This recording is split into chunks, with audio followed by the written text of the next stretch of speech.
Trading ಫ್ಯಾಕ್ಟ್ಸ್ಗೆ ತಮಗೆಲ್ಲರಿಗೂ ಸ್ವಾಗತ. ತುಂಬ ತಡವಾಗಿ ಹೋಗುತ್ತೆ, ನೆನ್ನೆನೂ ಹಂಗೆ ಆಗೋಗಿತ್ತು, ಅದಕ್ಕೋಸ್ಕರ ಬೇಗ ಬಂದಿದ್ದೀನಿ. ಇವತ್ತು ಮಾರ್ಕೆಟು ಟಿಕ್ ಟಿಕ್ ಬರುತ್ತಿದೆ ಕಾಲ ಅಂತ ಹೇಳೋ ಥರ ಒಂದು ಕ್ಲೋಸಿಂಗ್ ಕೊಟ್ಟಿದೆ. ನಿನ್ನೆ ಕೊನೆ ಟೈಮಲ್ಲಿ ಸ್ವಲ್ಪ ನೆಗೆಟಿವ್ ಆಗಿ ಕ್ಲೋಸಿಂಗ್ ಆಗಿತ್ತು. ಇವತ್ತು ಕೊನೆ ಟೈಮಲ್ಲಿ ಪಾಸಿಟಿವ್ ಆಗಿ ಕ್ಲೋಸಿಂಗ್ ಆಗಿದೆ. 24,600 ಕೂಡ ಹತ್ತತ್ರ ಅಟೆಂಪ್ಟ್ ಮಾಡಿತ್ತು. 24,576 ಕ್ಲೋಸಿಂಗ್ ಆಗಿದೆ.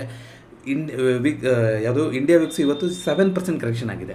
ಯಾಕೆ ಏನಾಗ್ತಾ ಇದೆ ಇಂಡಿಯಾ ವಿಕ್ಸು ಅಂದರೆ ನೋಡಿ, ಈಗ ಎಸ್ಕಲೇಟ್ ಮಾಡಿದ್ರು, ಇರಾನ್ 2 ಶಿಪ್ನ ಅಟ್ಯಾಕ್ ಮಾಡಿದ್ರು ಅನ್ನೋದಕ್ಕೋಸ್ಕರ ಎಸ್ಕಲೇಟ್ ಮಾಡಿ ಇವಾಗ 9 ಶಿಪ್ಗಳನ್ನು ವಾಪಸ್ ಕರ್ಕೊಂಬರ್ತಾ ಇದ್ದೀವಿ ಅಲ್ಲಿಂದ ಅಂತೆಲ್ಲ ಈ ಥರದ್ದೆಲ್ಲ ಬಂದಿತ್ತು. ಬಟ್ ಏನೇ ಇದ್ರೂ ಸೀಸ್ ಫೈರ್, ಕದನ ವಿರಾಮ ಅಂತ ಏನಿತ್ತು ಅಮೆರಿಕ ಮತ್ತು ಇರಾನ್ ಮಧ್ಯೆ, ಅದು ಇವತ್ತು ಮುಗಿಯುತ್ತೆ.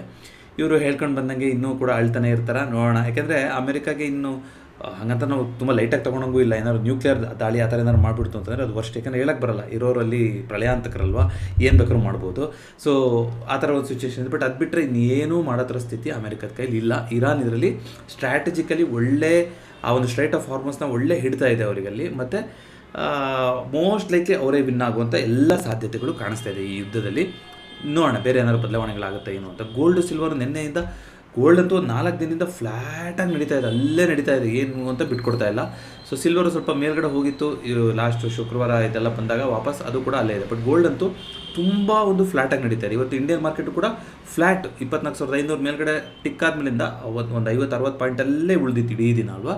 ಈ ರೀತಿಯ ಒಂದು ಕಾದು ನೋಡೋ ತಂತ್ರವನ್ನು ಮಾಡಿದೆ. ಇಂಡಿಯಾ ವಿಕ್ಸು ಕದನ ವಿರಾಮಕ್ಕಿಂತ ಮುಂಚೆ ಕಮ್ಮಿ ಆಗಿದೆ, ಆಶ್ಚರ್ಯಕರ ಅವರಂಗೆ. ಏಕೆ ಇನ್ನೂ ಏನಾದ್ರು ಎಕ್ಸ್ಟೆಂಡ್ ಮಾಡ್ತಾರೆ ಅಂತ ಅಂದ್ಕೊಂಡಿದ್ದಾರೆ, ಅಥವಾ ಇಲ್ಲಿಗೆ ಬಿಡುತ್ತೆ ಅಂತ ಅಂದ್ಕೊಂಡಿದೆಯಾ ಮಾರ್ಕೆಟು, ಅಥವಾ ಬೇರೆ ಏನೋ ಸುದ್ದಿ ಮಾರ್ಕೆಟಿಗೆ ಗೊತ್ತಿದೆಯಾ ಗೊತ್ತಿಲ್ಲ, ನೋಡೋಣಂತೆ. ಅದೆಲ್ಲದಕ್ಕೂ ಉತ್ತರ ನಾಳೆ ನಮಗೆ ಸಿಗ್ತಾ ಹೋಗುತ್ತೆ. ಇವತ್ತು ಅಂದ್ಕೊಂಡಿದ್ದೆ ನಾನು ಸೀಸ್ ಫೈರು, ಬಟ್ ನಾಳೆ ಅದು ಆಗ್ತಾ ಹೋಗುವಂಥದ್ದು, ನಾಳೆ ನಮಗೆ ಗೊತ್ತಾಗ್ತಾ ಹೋಗುತ್ತೆ. ಸದ್ಯಕ್ಕೆ ಇವತ್ತಿನ ನಿಫ್ಟಿ ನೋಡ್ಕೊಂಬರೋದಾದರೆ ಬ್ಯಾಂಕಿಂಗ್ ಸ್ಟಾಕ್ಗಳು ಇವತ್ತು ಪಾಸಿಟಿವ್ ಆಗಿತ್ತು.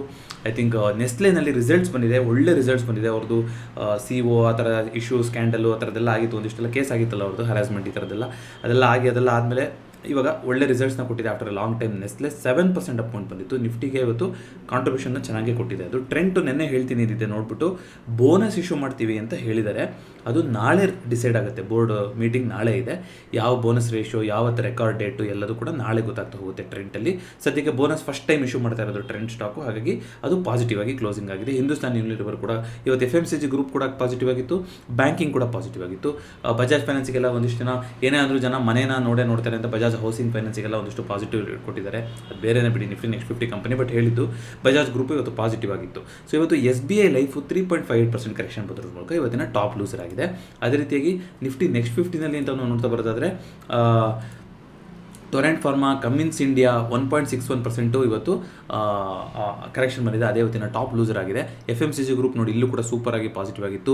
ಈಗ ಲಿಕ್ಕರ್ ಸ್ಟಾಕ್ಗಳೆಲ್ಲ ಪಾಸಿಟಿವ್, ಇವಾಗ ಬೆಲೆ ಜಾಸ್ತಿ ಆಗುತ್ತೆ ಅನ್ನೋದಕ್ಕೋಸ್ಕರ ಯುನೈಟೆಡ್ ಸ್ಪಿರಿಟ್ಸು ಲಾಭ ಜಾಸ್ತಿ ಆಗ್ಬೋದು ಅಂತ ಏನೋ ಗೊತ್ತಿಲ್ಲ, 4% ಅಪ್ ಮೂವ್ಮೆಂಟ್ ಆಗಿದೆ. ಬಹುಶಃ ಅದೇ ಇವತ್ತಿನ ಟಾಪ್ ಗೇನರ್ ಅದೇ ಅನಿಸುತ್ತೆ, ಯುನೈಟೆಡ್ ಸ್ಪಿರಿಟ್ ಅಂತ ಕಾಣಿಸ್ತಾ ಇದೆ. ಬಾಕಿ ಅಂತೆ ಪಾಸಿಟಿವ್ ಆಗೇ ಇತ್ತು ಮಾರ್ಕೆಟು, ತುಂಬ ನೆಗೆಟಿವ್ ಆಗಿಲ್ಲ, ಪಾಸಿಟಿವ್ ಆಗೇ ಇದೆ. 100-150 ಪಾಯಿಂಟ್ ಮಾಡ್ಕೊಂಡು ಅಲ್ಲೇ ನಿಧಾನಕ್ಕೆ ಹೋಗ್ತಾ ಇದೆ. ಏನು ಮಾಡ್ತಾರೆ, ಏನಾಗುತ್ತೆ ಅಂತ ನೋಡೋಕ್ಕೆ ಅಂತ. ಇದು ಮತ್ತೇನಾದ್ರು ಎಕ್ಸ್ಟೆಂಡ್ ಆಯಿತು ಸೀಸ್ ಫೈರು, ಏನು ಆ ಥರ ಆಗಲಿಲ್ಲ ಎಸ್ಕಲೇಷನ್ ಅಂದರೆ ಮಾರ್ಕೆಟು ಇದು ಜರ್ನಿನ ಮುಂದುವರ್ಸ್ಕೊಂಡೇ ಹೋಗ್ಬೋದು ಮೇಲ್ಗಡೆಗೆ. ಇಲ್ಲ ಪರ್ಮನೆಂಟಾಗಿ ಕ್ಲೋಸ್ ಮಾಡ್ತೀವಿ, ಇಲ್ಲ ಏನು ದೊಡ್ಡ ಏನೋ ಒಂದು ದಾಳಿನೇ ಮಾಡಿಬಿಡ್ತೀವಿ ಇವತ್ತು, ಆ ಥರ ಏನಾದ್ರು ತುಂಬ ನೆಗೆಟಿವ್ ಆಗಿ ರಿಯಾಕ್ಷನ್ ಕೊಡ್ತು ಅಂದರೆ ಮಾರ್ಕೆಟು ಕೂಡ ರಿಯಾಕ್ಟ್ ಆಗ್ತಾ ಹೋಗುತ್ತೆ. ಅದಕ್ಕೆ ತಕ್ಕಂಗೆ ಗೋಲ್ಡ್ ಸಿಲ್ವರ್ ಕೂಡ ರಿಯಾಕ್ಟ್ ಆಗ್ತಾ ಹೋಗುತ್ತೆ. ಸೊ ಓವರಾಲ್ ಇವತ್ತು 211 ಪಾಯಿಂಟ್ಗಳು ನೆನ್ನೆ ಕ್ಲೋಸಿಂಗಿಗೆ ಅಂತ ಕಂಪೇರ್ ಮಾಡಿದ್ರೆ, ಬಟ್ ಇವತ್ತು ಗ್ಯಾಪ್ ಅಪ್ ಓಪನಿಂಗ್ ಆಗಿದ್ದರಿಂದ ಅದಾದಮೇಲಿಂದ ಒಂದು 100 ಪಾಯಿಂಟ್ ಮೇಲ್ಗಡೆ ಹೋಗಿ ಅದೇ ರೇಂಜಲ್ಲಿ ಉಳಿತಾ ಹೋಯಿತು. ಬ್ಯಾಂಕ್ ನಿಫ್ಟಿ ಇವತ್ತು 1.39 ಬೆಸ್ಟ್ ಸೆಕ್ಟರ್ ಇವತ್ತು ಬ್ಯಾಂಕ್ ನಿಫ್ಟಿನೇ. ಅದೇ ರೀತಿಯಾಗಿ ಸೆನ್ಸೆಕ್ಸ್ ಕೂಡ 0.96% ಅಪ್ ಬಂದಿದೆ. ಮಿಡ್ ಕ್ಯಾಪ್ ನಿಫ್ಟಿನಲ್ಲಿ 0.81% ಅಪ್ ಬಂದಿತ್ತು. ಫಿನ್ ನಿಫ್ಟಿ ಕೂಡ ಮೇಲ್ಗಡೆ ಹೋಗಿತ್ತು. ಸೊ ಇಂಡಿಯಾ ವಿಕ್ಸಲ್ಲಿ ಕೂಡ ಡ್ರಾಪ್ ಆಗಿದೆ, ಅದು ಕೂಡ ಪಾಸಿಟಿವ್ ಸೈನು. ಕ್ರೂಡು 96ರಲ್ಲಿ ನಡೀತಾ ಇದೆ, ನೋಡೋಣ 100ಕ್ಕೆ ಮುಟ್ಟತ್ತಾ ಅಥವಾ 90 ಕಡೆ ವಾಪಸ್ ಬರುತ್ತಾ ಅನ್ನೋದು ನಾಳೆ ನಮಗೆ ಗೊತ್ತಾಗ್ತಾ ಹೋಗುತ್ತೆ. ಸೀಸ್ ಫೈರ್ ಏನು ಜಡ್ಜ್ಮೆಂಟ್ ಕೊಡ್ತಾರೆ ಅದ್ರ ಮೇಲೆ. ಗೋಲ್ಡ್ ಇವತ್ತು ಮತ್ತೆ 4,800 ಟೆರಿಟರಿನ ಮುರ್ಕೊಂಡು ಕೆಳಗಡೆ ಬರ್ತಾ ಇದೆ, 4,772ಕ್ಕೆ ಬಂದಿದೆ. ಇಂಟ್ರೆಸ್ಟಿಂಗ್ ಆಗಿದೆ, ತುಂಬ ಇಂಟ್ರೆಸ್ಟಿಂಗ್ ಆಗಿದೆ ಚಾರ್ಟ್ಸಲ್ಲಿ. ನಾನು ಏನು ಅಂತ ಹೇಳೋಕ್ಕಾಗಲ್ಲ, ನೀವು ನೋಡಿ. ಒಂದು ಒಳ್ಳೆ ಘಟ್ಟದಲ್ಲಿ ಬಂದು ಕೂತಿದೆ ಗೋಲ್ಡು. ಇಲ್ಲಿಂದ ಏನಾಗುತ್ತೆ ಅನ್ನೋದು ಸೊ ನೋಡೋಣಂತೆ. ಗೋಲ್ಡು ಮತ್ತು ಮಾರ್ಕೆಟು ಸ್ವಲ್ಪ ಇವತ್ತು ವ್ಯತಿರಿಕ್ತವಾಗಿ, ಇವತ್ತು ಗೋಲ್ಡ್ ನೆಗೆಟಿವ್ ಆಗಿದೆ, ಮಾರ್ಕೆಟ್ ಪಾಸಿಟಿವ್ ಆಗಿದೆ ನಮ್ಮದು ಇಂಡಿಯನ್ ಮಾರ್ಕೆಟು. ಅದೇ ರೀತಿ ನೀವು ಅಲ್ಲಿ ನ್ಯಾಸ್ಡ್ಯಾಕು ಅದೆಲ್ಲ ನೋಡೋದಾದರೆ ಹೆಂಗೆ ಹೋಗಿದೆ ಅಂದ್ರೆ ಅವ್ರದ್ದು ಓಟ ಲಾಸ್ಟ್ ಒಂದು ತಿಂಗಳು ಯುದ್ಧ ಅಂತ ಆದಮೇಲಿಂದ ಅದಕ್ಕೂ ಒಂದು ಕರೆಕ್ಷನ್ ಬೇಕು ಅನ್ನೋ ಥರ ಕಾಣಿಸ್ತಾ ಇದೆ ಅಲ್ಲಿ ನ್ಯಾಸ್ಡ್ಯಾಕಲ್ಲಿ. ನಾನು ನೋಡೋಣ ಇದಾದಮೇಲೆ ಅದು ಸಾಧ್ಯವಾದರೆ ಅದನ್ನ ಮಾತಾಡ್ತಾ ಹೋಗ್ತೀನಿ. ಸೊ ಅದೇ ರೀತಿಯಾಗಿ ಸಿಲ್ವರ್ ಕೂಡ ಅಲ್ಲೇ ಇತ್ತು. ನ್ಯಾಚುರಲ್ ಗ್ಯಾಸು ಫ್ಲಾಟಾಗಿ ನಡೀತಾ ಇದೆ. ಬಿಟ್ಕಾಯಿನು 76,000, ಬಿಟ್ಕಾಯಿನು ಪಾಸಿಟಿವ್ ಆಗೇ ಇದೆ, ಆಲ್ಮೋಸ್ಟ್ ಫ್ಲಾಟ್ ಇದೆ ಇವಾಗ, ಬಟ್ 76,000ದಲ್ಲಿ ನಡೀತಾ ಇದೆ. USD INR ಅಂದರೆ ಇವತ್ತು ರೂಪಿ ಮತ್ತೆ ವೀಕ್ ಆಯಿತು, 93 ರೂಪಾಯಿ 48 ಪೈಸೆಗೆ ಹೋಗಿ ತಲುಪಿದೆ.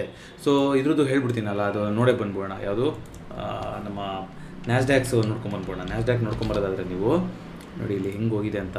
ಇಲ್ಲಿ ಯಾವಾಗಿಂದ ಇವರು ಯಾರು ಲಾಭ ಮಾಡಿಲ್ಲ ಅಂದರೂ ಅಮೆರಿಕ ಲಾಭ ಮಾಡ್ತಾ ಇದೆ ಅನ್ನೋದು ಅದಕ್ಕೆ. ಇದರಲ್ಲಿ ಯಾವಾಗಿಂದ ಇದು 30 ಮಾರ್ಚ್ ಏಪ್ರಿಲಿಂದ 22,000 ಚಿಲ್ಲರೆಯಲ್ಲಿ ಇದ್ದಿದ್ದು 26,000, 4,000 ಪಾಯಿಂಟ್ಸ್ ರ್ಯಾಲಿ. ಒಂದು ವರ್ಷ ನಿಂತಿದ್ದ ಝೋನ್ ಇದು. ಲಾಸ್ಟ್ ಇಯರು 2025 ಅಕ್ಟೋಬರಿಂದ ಈ ವರ್ಷ ಮಾರ್ಚ್ ತನಕ ಆಲ್ಮೋಸ್ಟ್ ಒಂದು ವರ್ಷ ಅಂತ ಇಟ್ಕೋಬೋದು ನೀವು. ಒಂದು ವರ್ಷ ನಿಂತಿದ್ದ ಝೋನ್ನ ಒಂದು ತಿಂಗಳಲ್ಲಿ ಅಷ್ಟು ಝೋನ್ನ ಕೊಳಚ್ಕೊಂಡು ಮೇಲ್ಗಡೆ ಹೋಗಿದೆ. ಸೊ ಇದು ಹೀಗೆ ಉಳಿಯುತ್ತೆ ಅಂತ ಅನಿಸುತ್ತೆ ನಿಮಗೆ. ಏನಾಗುತ್ತೆ ಅನ್ನೋದು ನೋಡೋಣ. ನೋಡಿ ಇಲ್ಲಿ ಪರ್ಫೆಕ್ಟಾಗಿ ಒಂದು ನಿನ್ನೆ ದಿವಸ ಏನು ಮಾಡಿದೆ, ಒಂದು ಹ್ಯಾಂಗಿಂಗ್ ಮ್ಯಾನ್ ಥರದ ಪ್ಯಾಟರ್ನ್ ಮಾಡಿದೆ. ಒಂಚೂರು ಮೇನ್ ಹೋಗಿದ್ರೆ ಹ್ಯಾಂಗಿಂಗ್ ಮ್ಯಾನ್ ಅನ್ಬೋದಿತ್ತು. ನೋಡೋಣ ಏನು ಮಾಡುತ್ತೆ ಅಂತ. ಇಲ್ಲೊಂದು ದೊಡ್ಡ ಗ್ಯಾಪ್ ಕ್ರಿಯೇಟ್ ಮಾಡಿದೆ. ಇಲ್ಲೊಂದು ದೊಡ್ಡ ಗ್ಯಾಪ್ ಇದೆ. ಆ ಥರ ಎಲ್ಲ ಫಾಲ್ ಬರುತ್ತಾ ನನಗೆ ಗೊತ್ತಿಲ್ಲ, ಬಟ್ ನೋಡೋಣ ಏನು ಮಾಡುತ್ತೆ ಅಮೆರಿಕ, ಏನು ಮಾಡುತ್ತೆ ಅನ್ನೋದು ನೋಡುತ್ತೆ. ಬಟ್ ನೋಡಿ ಹಿಸ್ಟಾರಿಕಲಿ ಕೋವಿಡ್ ಆದಮೇಲಿಂದ ನೋಡಿ ನ್ಯಾಸ್ಡ್ಯಾಕು ಸೊಯ್ಯಂತ ಮೇಲೆ ಹೋಗಿತ್ತು. ಇಲ್ಲಿ ದೊಡ್ಡ ಪಾಸ್ ಆಗಿತ್ತು. ಅಷ್ಟು ಪಾಸನ್ನು ಒಂದು ತಿಂಗಳು, ಇದಿಷ್ಟು ದೊಡ್ಡ ಬಸ್ ಸ್ಟ್ಯಾಂಡ್ ಆಗಿತ್ತಲ್ಲ, ಇದನ್ನ ಒಂದು ತಿಂಗಳಲ್ಲಿ ಮೇಲ್ಗಡೆ ತೊಗೊಂಡೋಗಿದೆ. ವೆರಿ ಇಂಟ್ರೆಸ್ಟಿಂಗ್ ಲೆವೆಲ್ ಬಂದಿದೆ US ಮಾರ್ಕೆಟು ಕೂಡ. ನೋಡೋಣಂತೆ ನಾಳೆ ಕ್ಲೈಮ್ಯಾಕ್ಸ್ ಸಿಗ್ಬೋದು. ನಾಳೆ ಈ ವಾರದಲ್ಲಿ ಏನೋ ಒಂದು ಆಗುತ್ತೆ. ನೋಡೋಣ ಏನಾಗುತ್ತೆ ಅನ್ನೋದನ್ನ ಗೊತ್ತಾಗ್ತಾ ಹೋಗುತ್ತೆ. ಸೊ ಅದನ್ನು ಬಿಟ್ಟು ಅಂತ ನಾವು ನೋಡ್ತಾ ಬರೋದಾದರೆ ಹೀಟ್ ಮ್ಯಾಪು ಇದೆಲ್ಲ ನೋಡೋಣ. ಅದಕ್ಕಿಂತ ಮುಂಚೆ ರಿಸಲ್ಟ್ಸ್ ಒಂದಿಷ್ಟು ಅಪ್ಡೇಟ್ ಕೊಟ್ಬಿಡ್ತೀನಿ. ಪರ್ಸಿಸ್ಟೆಂಟ್ ಸಿಸ್ಟಮ್ಸು ಇವತ್ತು ರಿಸಲ್ಟ್ಸ್ ಬಂದಿತ್ತು. ಪ್ರಾಫಿಟ್ ಜಂಪ್ ಆಗಿದೆ, ಬಟ್ ಎಸ್ಟಿಮೇಷನ್ಗಿಂತ ಕಮ್ಮಿ ಬಂದಿದೆ ಅಂತ ನಾನು ಕೇಳ್ಪಟ್ಟೆ. ಹಾಗಾಗಿ ಪರ್ಸಿಸ್ಟೆಂಟ್ ಸಿಸ್ಟಮು ಪ್ರಾಫಿಟ್ ಎಲ್ಲ ಜಂಪ್ ಆಗಿದೆ, ಬಟ್ ಎಸ್ಟಿಮೇಷನ್ ಇನ್ನೂ ಜಾಸ್ತಿ ಇತ್ತಂತೆ.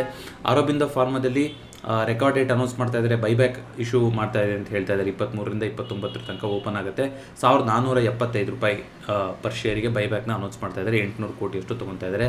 ಬಜಾಜ್ ಹೌಸಿಂಗ್ ಫೈನಾನ್ಸಲ್ಲಿ ಅಫೋರ್ಡಬಲ್ ಗ್ರೋತ್ ಆಗ್ತಾ ಹೋಗುತ್ತೆ. ಇನ್ನು ಎಮರ್ಜಿಂಗ್ ಮಾರ್ಕೆಟು ಇನ್ನೂ ಲೋನ್ ಚೆನ್ನಾಗಿ ಆಗ್ತಾ ಹೋಗುತ್ತೆ ಅಂತ ಅವರು ಬೆಟ್ ಕೊಡ್ತಾ ಇದ್ದಾರೆ ಅಂತ ಬಂದಿತ್ತು. ಈ ಥರ ಒಂದಿಷ್ಟು ಸುದ್ದಿಗಳನ್ನು ನೀವು pulse.zerodha.com ಅಲ್ಲಿ ನೋಡ್ಬೋದು. ಇವತ್ತು HCL ಟೆಕ್ ರಿಸಲ್ಟ್ಸ್ ಕೂಡ ಇತ್ತು. ಟು ಬಿ ಅನ್ನೊಂದು ಶಾರ್ಟ್ಲಿ ಅಂತಿದೆ, ಇನ್ನೂ ಬಂದಿಲ್ಲ ಅನಿಸುತ್ತೆ. ಅದೇ ರೀತಿಗೆ ನೆಸ್ಲೆ ಇದೆಲ್ಲ ಇದೆ, ಇದನ್ನ ನಾವು ಇದರಲ್ಲಿ ನೋಡ್ಕೊಂಡು ಬಂದ್ಬೋಣ. ಬಟ್ ನಿಮಗೆ ಈ ಥರ ಒಂದಿಷ್ಟು ಮಾಹಿತಿಗಳು ಇಲ್ಲಿ ಸಿಗ್ತಾ ಹೋಗುತ್ತೆ.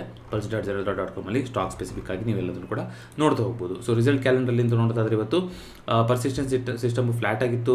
ನೆಸ್ಲೆ ಇಂಡಿಯಾದಲ್ಲಿ ಒಳ್ಳೆ ರಿಸಲ್ಟ್ ಬಂದಿತ್ತು.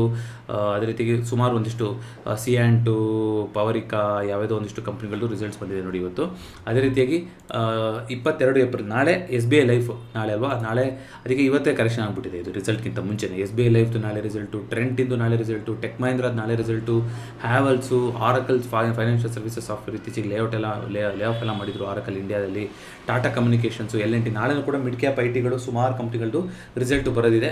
ಇನ್ಶೂರೆನ್ಸ್ ಕಂಪ್ನಿಗಳದ್ದು ಬರೋದಿದೆ. ನೋಡೋಣ, ಇಂಟ್ರೆಸ್ಟಿಂಗ್ ಡೇ ನಾಳೆನೂ ಕೂಡ ಏನಾಗ್ತಾ ಹೋಗುತ್ತೆ ಅಂತ. ಸೊ ಮೇನು ಏನು ಡೇಟಾ ಅನ್ನೋದಿಲ್ಲ ಇವಾಗ. ನಾಳೆ ಏನು ಹೇಳ್ತಾರೆ, ಇವ್ರದ್ದು ಏನು ಮಾಡ್ತಾರೆ ಅನ್ನೋದೇ ಮೇನ್ ಡೇಟಾ ಇರೋದು ಇವಾಗ. ಚೈನಾದು ಸೆಂಟ್ರಲ್ ಬ್ಯಾಂಕ್ ಪಾಲಿಸಿ ನಿನ್ನೆ ಬಂದಿದೆಯಂತೆ. ಆಲ್ಮೋಸ್ಟ್ 3 ಅಂದಿದ್ದು 2 ಅದೇ ಥರನೇ ಬಂದಿದೆ ಚೈನಾದಲ್ಲಿ. FIDI ಡೇಟಾ ನಿನ್ನೆ ನೋಡಿರಲ್ವಾ, ನಿನ್ನೆ ನೋಡಿ DIಗಳು 2,966 ಕೋಟಿ ಬೈ ಮಾಡಿದ್ದಾರೆ. FIಗಳು 1,059 ಕೋಟಿ ಸೆಲ್ ಮಾಡಿದ್ದಾರೆ. ಇವತ್ತು ನೋಡೋದಾದ್ರೆ ಇವತ್ತು ಕೂಡ DIಗಳು 2,221 ಕೋಟಿ ಬೈ ಮಾಡಿದ್ದಾರೆ. FIಗಳು ಸೆಲ್ ಮಾಡಿದ್ದಾರೆ. ಅಂದರೆ ಒಂದು 3 ದಿನ ಬೈ ಮಾಡಿದ್ರು FIಗಳು. ಆಮೇಲೆ ವಾಪಸ್ ನಾವು ವಾಪಸ್ ಸೆಲ್ಲಿಂಗ್ ಮಾಡ್ತೀವಪ್ಪ ಅಂತ ಸೆಲ್ಲಿಂಗ್ ಕಡೆಗೆ ಹೋಗಿದ್ದಾರೆ. ಸೊ ನಿಫ್ಟಿ ಎಕ್ಸ್ಪೈರಿ ಈ ರೀತಿ ಮುಗಿದಿತ್ತು ಇವತ್ತು. 24,450ರಲ್ಲಿತ್ತು ಮ್ಯಾಕ್ಸ್ ಬೈನು, ಅದನ್ನ 24,500 ದಾಟಿಸಿದ್ರು. 24,500ರಲ್ಲಿ ಒಳ್ಳೆ ಸ್ಟ್ರಾಂಗ್ ಆಗಿ ಒಂದು ಸಪೋರ್ಟ್ ಬಿಲ್ಡಪ್ ಆಗಿ ಅಲ್ಲಿಗೆ ಬಂದು ಮುಗೀತು. ಸೆನ್ಸೆಕ್ಸಿನ ಎಕ್ಸ್ಪೈರಿ ಲಾಗಿನ್ ಆಗಿಲ್ವಾ, ಲಾಗಿನ್ ಆಗ್ಬಿಟ್ಟು ಬರ್ತೀನಿ.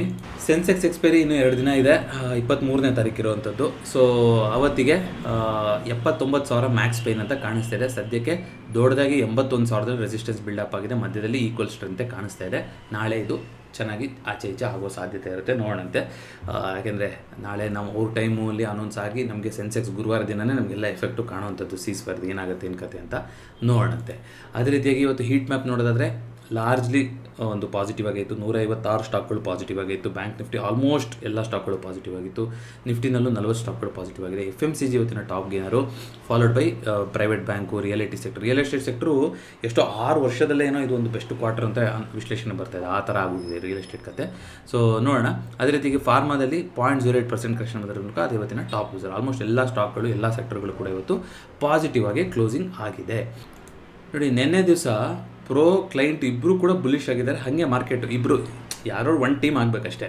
ಎಫ್ ಐಗಳು ಸ್ಟ್ರಾಂಗ್ ಬೇರಿಶ್ ಅಂತ ತೋರಿಸ್ತಾರೆ ಫ್ಯೂಚರ್ಸಲ್ಲಿ, ಆಪ್ಷನ್ಸಲ್ಲಿ ಬೇರಿಶ್ ಇದ್ದಾರೆ. ಬಟ್ ಪ್ರೋ ಕ್ಲೈಂಟು ಬುಲಿಶ್ ಇದರಿಂದ ಮಾರ್ಕೆಟ್ ಇವತ್ತು ಅಲ್ಲೇ ನಿಂತ್ಕೊಂಡು ಕಾಪಾಡ್ತಾ ಇದೆ. ಇವತ್ತಿನ ಡೇಟಾ ಬಂದಿಲ್ಲ. ಇವತ್ತು ಯಾರು ಆ ಕಡೆ ಯಾರು ಪಾರ್ಟಿ ಚೇಂಜ್ ಮಾಡಿದಾರಾ, ಇವರಿಬ್ಬರೇನಾದ್ರು ಟೀಮ್ ಅಪ್ ಆಗಿದ್ದಾರಾ, ಅಥವಾ ಇವ್ರು ಪಾಸಿಟಿವ್ ಆಗಿ ಇವ್ರು ನೆಗೆಟಿವ್ ಆಗಿದ್ದಾರೆ, ಏನು ಬೇಕಾದ್ರೂ ಆಗಿರ್ಬೋದು ಕಾಂಬಿನೇಷನ್. ಏನಿದೆಲ್ಲ ಓ ಡೇಟಾ ಮೇಲೆ ಡಿಪೆಂಡೆಂಟ್ ಆಗಿರುತ್ತೆ. ಇವತ್ತು ಎಕ್ಸ್ಪೈರಿ ಕೂಡ ಇತ್ತಲ್ವ, ಅದಕ್ಕೆ ಪೊಸಿಷನ್ಗಳನ್ನು ಆ ಥರ ಚೇಂಜಸ್ ಮಾಡಿರ್ಬೋದು. ನಾಳೆ ಏನಾಗುತ್ತೆ ಅನ್ನೋದು ನೋಡೋಣಂತೆ. ಎಲ್ಲದು ಸೀಸ್ ಫೇರ್ ಮೇಲೆ ಡಿಪೆಂಡ್ ಆಗಿದೆ ಇವಾಗ. ಬಟ್ ಆಲ್ರೆಡಿ ಸ್ಟ್ಯಾಂಡ್ಗಳನ್ನು ತೊಗೊಂಡಿದ್ರು ನಿನ್ನೆ, ಇವತ್ತು ಹಾಗೆ ಉಳಿಸ್ಕೊಂಡಿದ್ದಾರೆ ಅನ್ನೋದು ಇವತ್ತಿನ ಎಫ್ ಐ ಡೇಟಾ ಬಂದ ಮೇಲೆ ಗೊತ್ತಾಗ್ತಾ ಹೋಗುತ್ತೆ. ಇವತ್ತು ಎಫ್ ಐಗಳು ನೆಗೆಟಿವ್ ಆಗೇ ಇದ್ದಾರೆ, ಓವರಾಲ್ ಕ್ಯಾಶ್ ಮಾರ್ಕೆಟಲ್ಲಿ ನೆಗೆಟಿವ್ ಆಗೇ ಇದ್ದಾರೆ. ಆ ಡೇಟಾ ಬಂದಿದೆ, ನಿಮ್ಗೆ ಇಲ್ಲಿ ತೋರಿಸೋದನ್ನಲ್ಲ. ಸೊ ಮೋಸ್ಟ್ಲಿ ಈ ಪೊಸಿಷನ್ನ ಹಾಗೆ ಉಳಿಸ್ಕೊಂಡಿರ್ಬೋದು ಎಫ್ ಐಗಳು.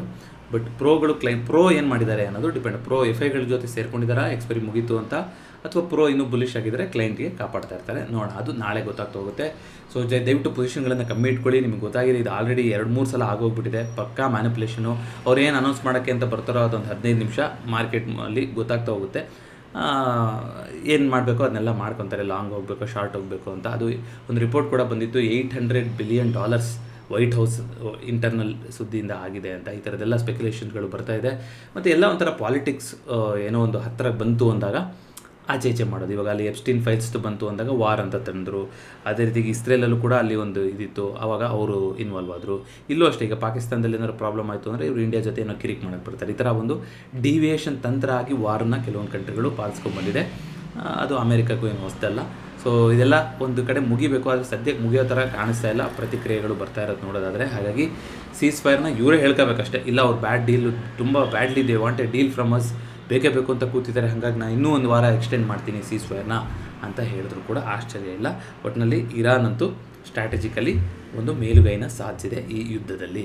ನೋಡೋಣ ಮುಂದೆ ಏನು ಬದಲಾವಣೆಗಳಾಗ್ತಾ ಹೋಗುತ್ತೆ ಅಂತ. ಇದಿಷ್ಟು ಇವತ್ತಿನ ಫಿನ್ಫ್ಯಾಕ್ಟ್ಸ್ ಆಗಿತ್ತು.